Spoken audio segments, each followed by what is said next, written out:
శ్రీమాత్రే నమః. ఇప్పుడు నేను చూపించేది కమల ఒత్తులు.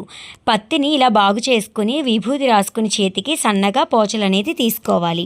దీన్ని 16 లేదా 13 పోచలు పోసుకుని 8 భాగాలుగా చేసుకుని 8టిని ఒక ఒత్తిగా చేసుకోవాలి. ఇది నేనైతే మా అక్కయ్య గారి దగ్గర మా అమ్మగారి దగ్గర నేర్చుకున్నాను. వాళ్ళిద్దరూ అయితే చాలా బాగా చేస్తారు. నాకైతే ఇలా కార్తీక మాసాలప్పుడే చేస్తాను నేను. ఇది మీకు వీడియో చూపించాలని హడావిడిగా చేశాను. ఇదిగొండిలాగా 8 పోచలు తీసుకోవాలి. ఈ 8 భాగాలని కూడా సన్నగా ఒక ఒత్తిలా వచ్చేట్టుగా నలుపుకోవాలన్నమాట. మా అక్కయ్య గారు ఛానల్లో పెట్టారు, నేను ఆ లింక్ అనేది డిస్క్రిప్షన్లో పెడతాను. ఇంకా మీకు వివరంగా కావాలి అంటే కనుక అక్కడ చూడండి.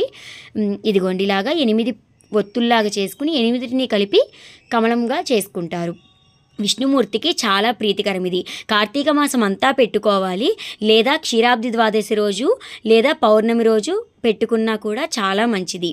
ఇదిగోండిలా 8టిని కలిపి ఒక ఒత్తిగా చెయ్యాలి. మా అమ్మగారు అయితే సహస్ర కమల ఒత్తులకి చేసుకున్నారు. మా అక్కయ్య గారు నేను కమల ఒత్తులు నోము చేసుకున్నప్పుడు నాకు చాలా ఒత్తులు అయితే చేస్తానే ఇచ్చారు. ఇదిగోండి ఆఖరికి ఇలా పువ్వులా వస్తుంది. ఆవునేతితో తడిపి దీపారాధన చేసుకోవాలి. ధన్యవాదములు.